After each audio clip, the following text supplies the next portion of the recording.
pick the prettiest widow in this room, Mr. Calder, or pick none at all."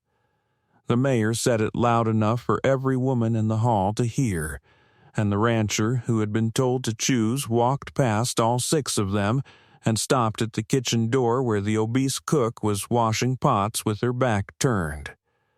The hall fell silent. Lila Renner did not turn from the basin.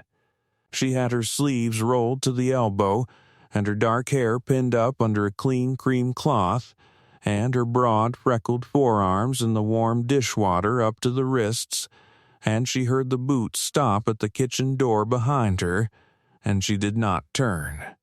She had been in the boarding-house kitchen since before dawn.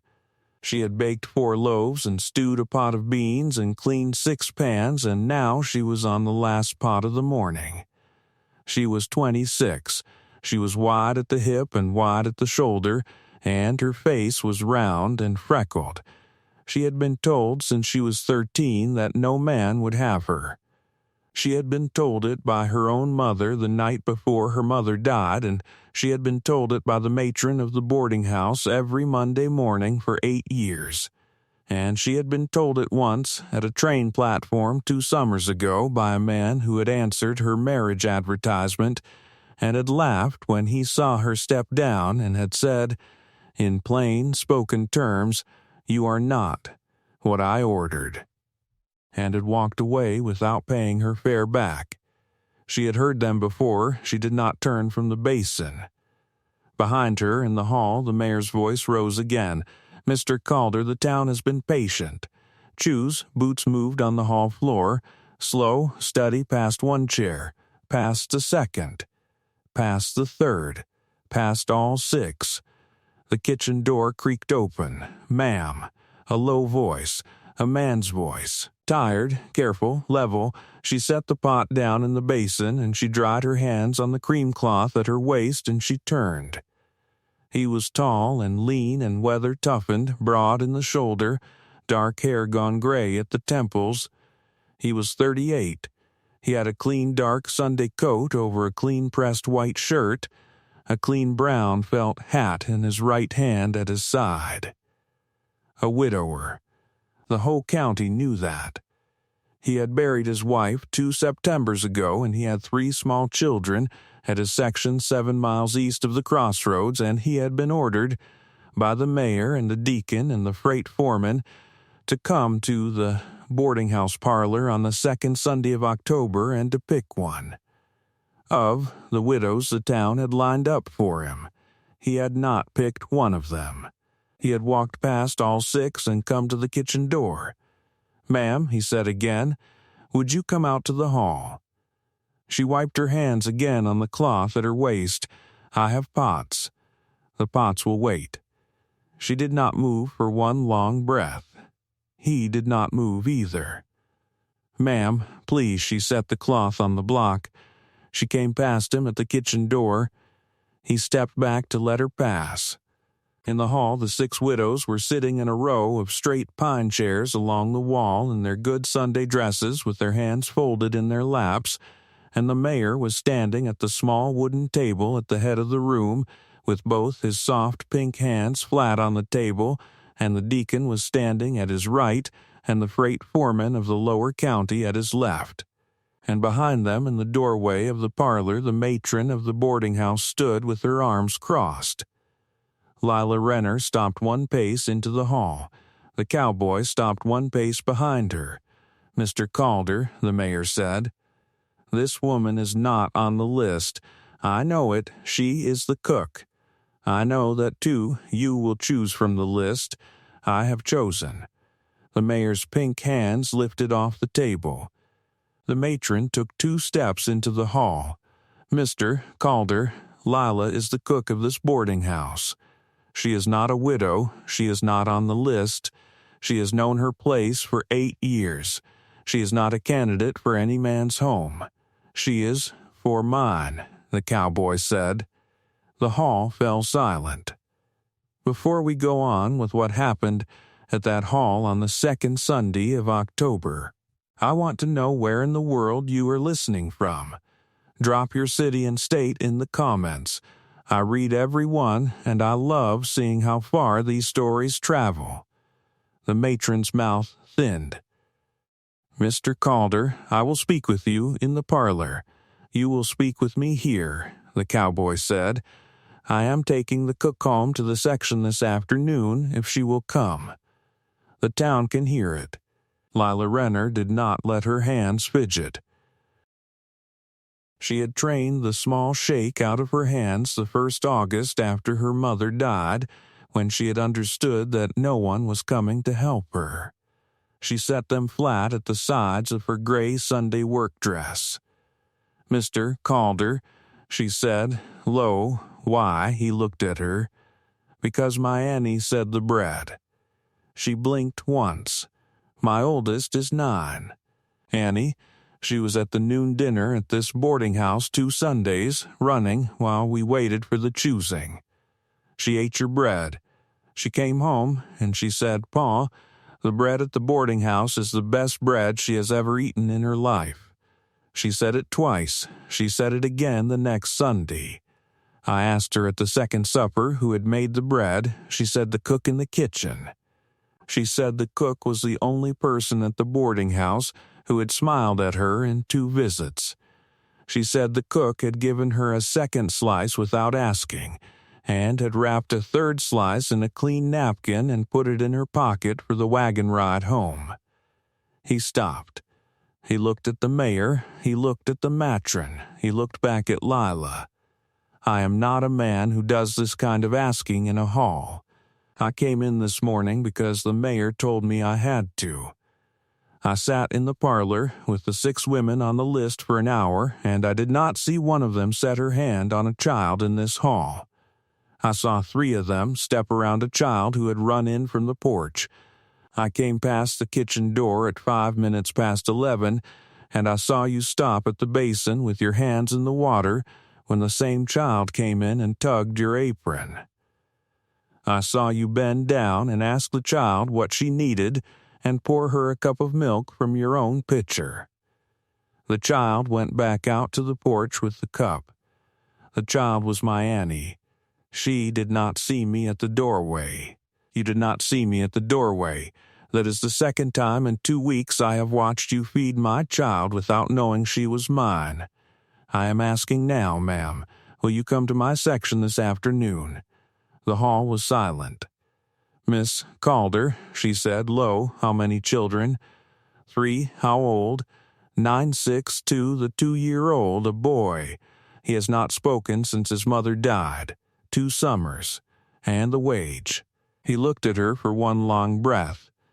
"There is no wage, ma'am. I am asking you to come as my wife." The matron made a sound. The mayor's pink hands came back down on the table. "Mr. Calder, this is not how the choosing is done. I am in plain sight of the town.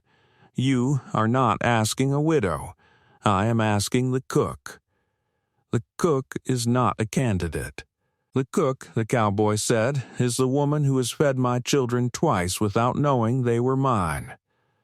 I will not pick a stranger from a list of 6 strangers to mother my children when I have watched the woman in the kitchen mother them already."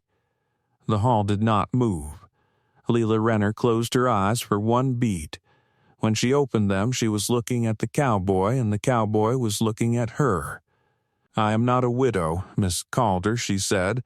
"I am not on the list because no man has had me. I have been told since I was 13 that no man would have me.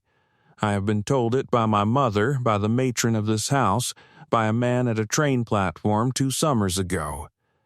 I am 26 years old, and I have never been kissed, and I have never been chosen for anything in my life. I am asking you, in plain sight of this hall, if you understand what you are walking out of this hall with. When you take me out the front door of this boarding house in front of these women and the mayor and the deacon and the freight foreman and the matron, the town will say what the town says about a man who chose the cook over 6 widows. I am asking you, Miss Calder, if you can carry that." He did not look away.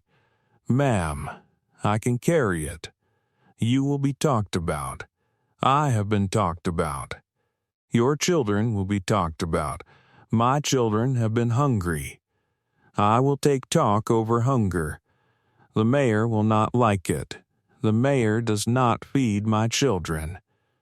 She looked at the floor for one beat. She looked back at him. I will come this afternoon. The matron said her name once. Sharp, Lila did not turn. She held the cowboy's eye. Mr. Calder, I will need an hour. I have a small bag in the attic. I have a recipe book that was my mother's. I have a clean apron. That is all I have. An hour suits. I will come out the front door at 1 o'clock. I will be at the front step at 1 o'clock. He set his clean brown felt hat back on his head. He nodded once at the mayor. He nodded once at the deacon. He did not look at the matron. He walked down the hall past the 6 widows in their straight pine chairs and out the front door of the boarding house and down to his wagon at the road. And he stood at the wagon and he waited. Lila Renner went back to the kitchen. She finished the last pot. She climbed the back stair to the small attic room she had slept in for 8 years. She took down the small worn brown carpet bag. She folded her 3 work dresses and her 1 good gray Sunday dress and her clean cream apron, and she set them in the bag. She took down her mother's recipe book. She took her mother's small wooden hair comb. She closed the bag. She buckled the strap. She did not let her hand shake. She went back down the back stair. The matron was waiting at the bottom of the back stair with her arms crossed. Lila, Mrs. Pell, you are making a mistake. The man does not know what he is taking on. He has been a widower 2 Septembers. He is grieving.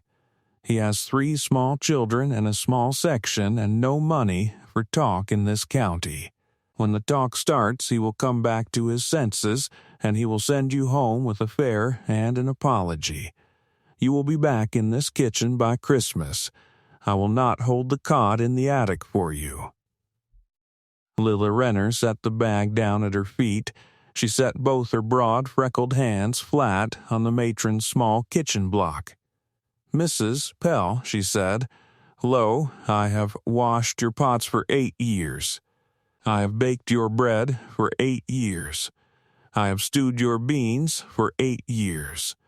I have cleaned your floor and mended your aprons and sat at your kitchen table at 5 in the morning every morning for 8 years, and you have not once asked me if I was tired.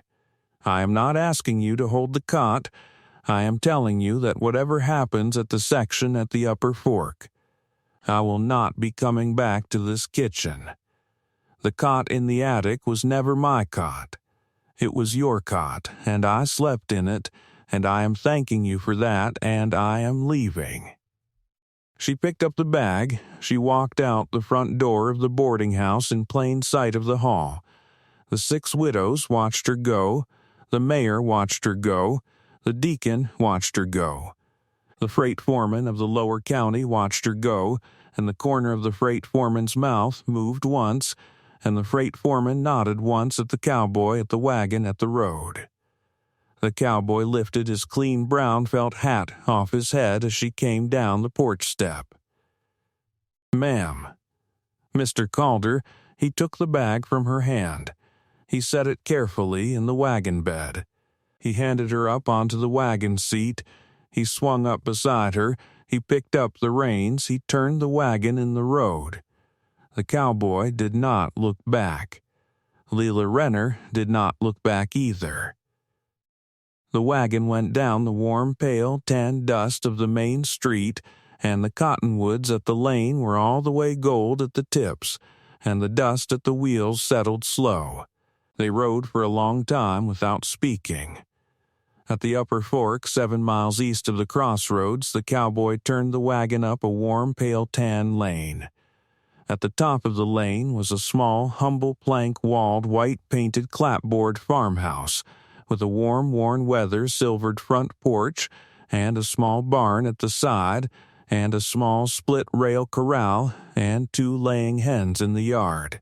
3 small children were standing in a row at the front porch step in their clean Sunday clothes with their hands folded in front of them waiting. The oldest was a small, lean, dark-haired girl of 9, neat, careful, watchful, her hands folded at the cream cotton of her clean Sunday pinafore.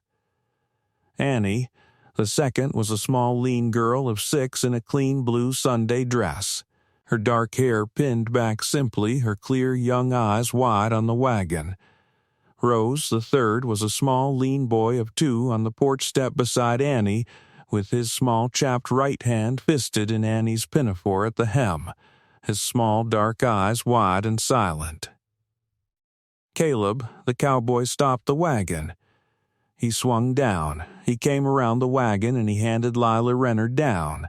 She stood on the warm, pale tan dust of the yard at the foot of the porch step with her broad, freckled hands folded at the cream cotton of her gray Sunday work dress, and she looked at the 3 children, and she did not let her face do anything. The cowboy stood at her left elbow.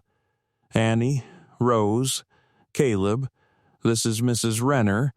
I have asked Mrs. Renner to come to the section to be your mother. Mrs. Renner has said yes. Annie's clear young eyes did not leave Lila's face. Pa, Annie, is Mrs. Renner the cook from the boarding house? She is. The bread. Yes, Annie did not say anything else. She came down the porch step at the small, careful, unhurried walking pace of a 9-year-old who had decided a thing about a person before that person had finished walking up the path. She came to a stop 1 pace in front of Lila Renner. She did not raise her hands. She did not smile. "Ma'am," she said. "Annie, Pa said your name was Mrs. Renner. It is, child. Pa said you made the bread. I did. The bread is the best bread I have eaten in my life. Thank you, child. Will you make it at the section?" "I will." Annie did not move for 1 long breath.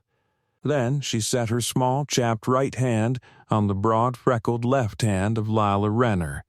She did not look up. She did not say anything else. The small, lean girl of 6 came down the porch step behind Annie. She stopped 1 pace behind Annie. She looked up at her sister Annie. Annie is she. She is. Rose set her small, chapped left hand on the broad, freckled right hand of Lila Renner. The small, lean boy of 2 on the porch step did not move. The cowboy went up the porch step. He went down on 1 knee at the small, lean boy of 2. He kept his hand at his own thigh. "Caleb, this is Mrs. Renner. She has come to be your mother." The boy looked at Lila Renner. Lila Renner did not move. The small, lean boy of 2 looked at the broad, freckled hands of Lila Renner where her 2 daughters had set their small, chapped hands. He looked at her broad, freckled face. He came down the porch step in plain-spoken composure at the small, careful, unhurried walking pace of a small, lean boy of 2 who had not spoken since his mother had died 2 summers ago. He came to a stop in front of Lila Renner. He raised his small, chapped right hand. He set it carefully on the broad, freckled right hand of Lila Renner over the small, chapped left hand of his sister Rose. He did not say anything. He did not need to. The cowboy stood up. He came down the porch step. He stopped at Lila's left shoulder. He did not put his hand on her shoulder. He did not need to either. The kitchen of the section at the upper fork was a small, humble, warm, worn pine kitchen, with a warm, worn pine kitchen table at the center and 4 worn pine kitchen chairs around it and a small black iron stove on the back wall. There were 2 warm, worn pine wall pegs by the back kitchen door. 1 peg had a small, clean brown felt cowboy's hat hung on it. The other peg was empty. Lila Renner hung her clean cream apron on the empty peg. She set her small, worn brown carpet bag down at the foot of the wall. She rolled the sleeves of her gray Sunday work dress past the elbow. She built up the stove with the kindling that was set ready on the sideboard. She put a pot of water on for coffee. She started supper. The first supper at the section was beans and cornbread and a small piece of pork and a small glass jar of warm honey set at the center of the table. The four of them sat in the warm honey-amber early evening lamplight, the cowboy at the head, Annie at his right, Rose at his left, Caleb in the worn pine high chair at the end, Lilla Renner across from the cowboy. Annie reached for the cornbread. "Ma'am, may I?" "You may, child. The cornbread is yours." Rose did not reach. She watched her sister. She watched Lila. "Rose," Lila said gently, "there is cornbread for you to reach as you need." Rose reached. She took a small, careful piece. She set it on her plate. She did not look up. At the end of supper, the cowboy set his fork down. "Ma'am." "Mr. Calder, you will call me Eli." Lila. He nodded once. He picked up his fork. He went back to his plate. By the end of the first week, Lila Renner had baked 4 loaves of bread for the section, and she had sewn a small clean patch on the small clean blue Sunday dress of Rose at the elbow where the elbow had worn through, and she had taught Annie how to braid her own dark hair at the kitchen table in the warm pale gold of the early dawn light, and she had sat with the small lean boy of 2 on the warm worn pine of the front porch step at sundown for 1 hour every evening, and she had not asked him to speak, and he had not spoken, and she had set her broad freckled hand quietly at the porch boards beside his small chapped right hand, and he had set his small chapped right hand quietly on her broad freckled hand. And that was the conversation they had every evening, and the cowboy had watched from the back kitchen door for one long breath every evening, and had not said anything either. On the morning of the second Tuesday of October, Lila Renner went into the town at the crossroads for flour and sugar and salt, and the town came to her at the dry goods counter at noon. The woman at the counter was Mrs. Effie Pell. She set both her cream cotton-gloved hands flat on the counter when Lila Renner came in. "Lila, Mrs. Pell, you are buying for the section." "I am." "Mr. Calder is letting you buy on his account." "He is." "How much?" "Mrs. Pell, the man sets the account. The man tells me what I may spend.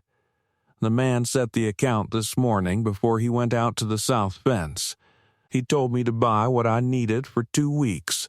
He told me his account at the dry goods has been his account for 9 years, and I am to write his name in the book at the counter.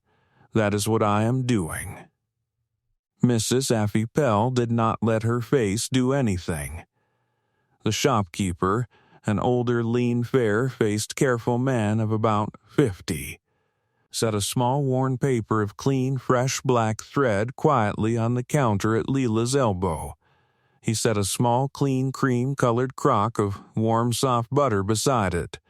He looked at Mrs. Effie Pell. He looked at Lila Renner.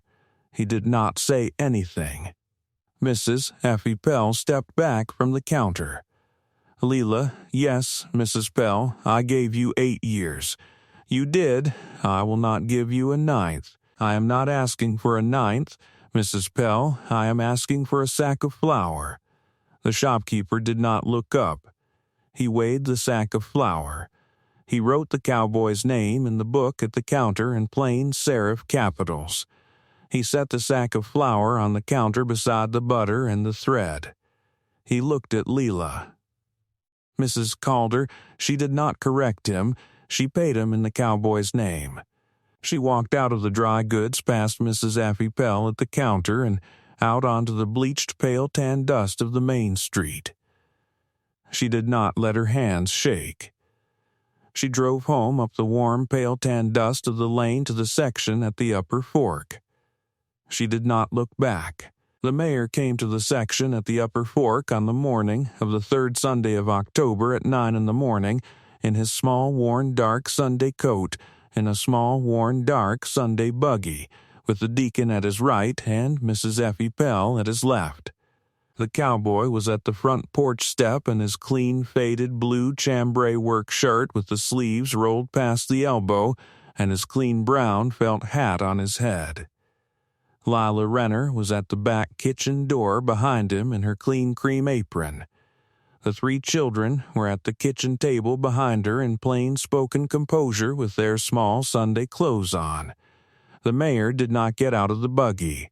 "Mr. Calder, Mr. Mayor, you will come back into the town this morning at 11 and you will speak to the deacon at the chapel." "I will not." "Mr. Calder, the town has been patient. The town has waited 2 weeks.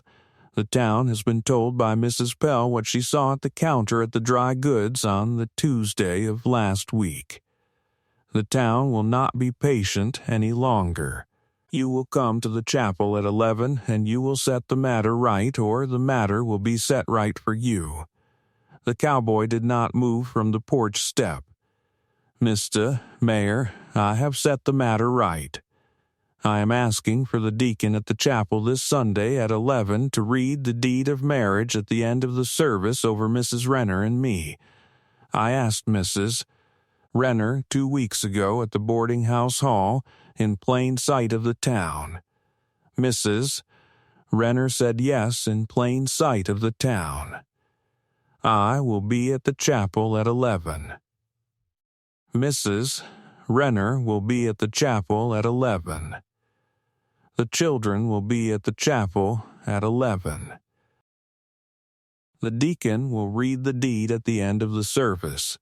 If you have come up the lane this Sunday morning to tell me to do a thing I have already done, you have wasted the trip."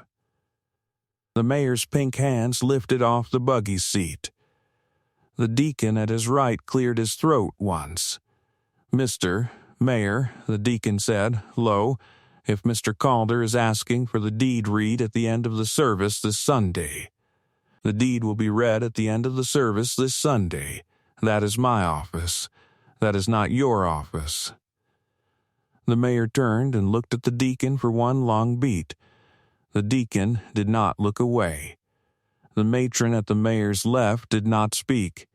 The mayor did not speak either. The cowboy stepped down off the porch step. He came to the side of the buggy. He took his clean brown felt hat off his head. "Mr. Mayor, I will see you at the chapel at 11. The mayor did not answer. The deacon turned the buggy in the yard. The chapel at the crossroads at 11 on the 3rd Sunday of October was full. Every pew was full. The 6 widows from the boarding house parlor were in the 3rd pew on the women's side. Mrs. Effie Pell was in the 4th pew. The mayor was in the front pew at the men's side. The freight foreman of the lower county was in the 2nd pew. The shopkeeper from the dry goods was in the back pew. The cottonwoods at the lane outside the warm chapel windows were all the way gold at the tips, and the warm pale gold of the late-season Sunday morning light came in through the tall warm chapel windows and raked across the worn pine of the chapel floor. The deacon performed the service. At the end of the service, the deacon stepped down from the altar. "Mrs. Renner, Missy Calder, come forward."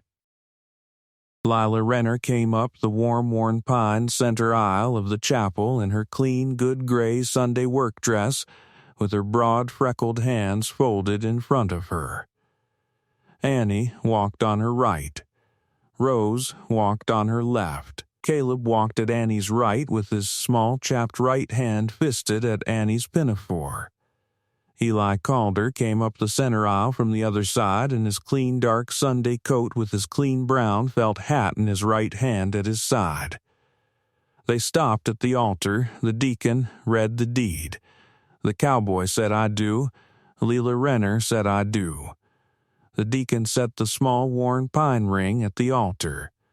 The cowboy slid the ring on the broad freckled left hand of Lila Renner. The deacon pronounced them. The deacon set his lined, weathered right hand quietly on the small, clean, dark Sunday hat of the small, lean boy of 2, who had not spoken since his mother had died 2 summers ago. The deacon said the small lean boy's name once. The deacon said, "Caleb, this is your mother now."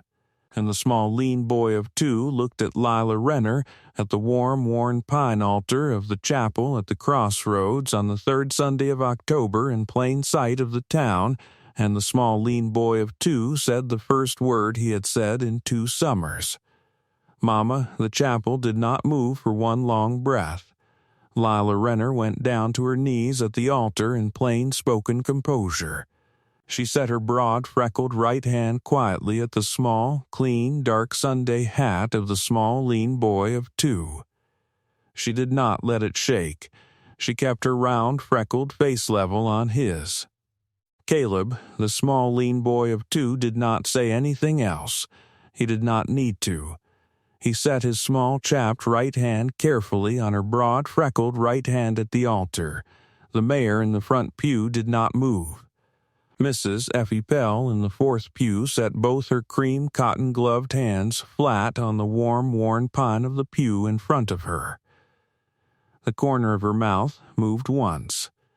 The cowboy held his clean brown felt hat in his right hand at his side at the altar. He looked at Lila Renner on her knees beside the small, lean boy of 2 who had just said her name. The corner of his sun-darkened mouth moved once. 6 months later, in the warm, pale gold of the 2nd Sunday of April, Lila Calder stood at the kitchen sideboard of the section at the upper fork in her clean cream apron with her broad, freckled hands in a warm, worn pine bowl of fresh bread dough. The small black iron stove on the back wall was warm. The kitchen table was set for 5. Annie was at the kitchen table braiding Rose's dark hair in plain-spoken composure. The small lean boy, now 3, was at the back kitchen door at the warm, worn pine wall peg beside his father's clean brown felt hat. His small, clean Sunday hat was on a wall peg that Eli had set on the wall a hand's width to the right of his own hat on the morning of the 3rd Sunday of October. The small, clean cream cloth of Lila's clean cream apron was on the wall peg a hand's width to the left of Eli's hat that had been an empty peg for 9 years before the 2nd Sunday of October. Caleb took his small, clean Sunday hat off the wall peg. "Mama, Caleb, Pa is at the south fence. I know, child, Pa said to tell you the dinner is to be ready at 1. It will be." The small, lean boy of 3 set his small, clean Sunday hat back on the wall peg. He came across the warm, worn pine of the kitchen floor at the small, careful, unhurried walking pace of a small, lean boy of 3 who has been at this kitchen for 6 months. He set his small, chapped right hand quietly on the broad, freckled left hand of Lila Calder at the warm, worn pine bowl of fresh bread dough. He did not say anything else. Lila Calder did not need to. She kept her broad, freckled left hand quietly at the bowl with his small, chapped right hand on hers. That afternoon at 1 o'clock the cowboy came in through the back kitchen door. He hung his clean brown felt hat on the warm, worn pine wall peg beside his small, lean boy's small, clean Sunday hat. He sat at the head of the kitchen table. Annie sat at his right. Rose sat at his left. Caleb sat at Annie's right. Lila Calder sat at the other end across from her husband. He looked at her across the table. She looked at him across the table. The corner of his sun-darkened mouth moved once. This was the story of Lila Renner and Eli Calder, the cook at the boarding house who had been told for 13 years that no man would have her and the widowed rancher at the upper fork who had walked past 6 widows in the boarding house hall on the 2nd Sunday of October and stopped at the kitchen door because his small daughter had. Told him about the bread. Tell me in the comments if you enjoyed this one. Tell me where in the world you are watching from. We are always glad you came to listen.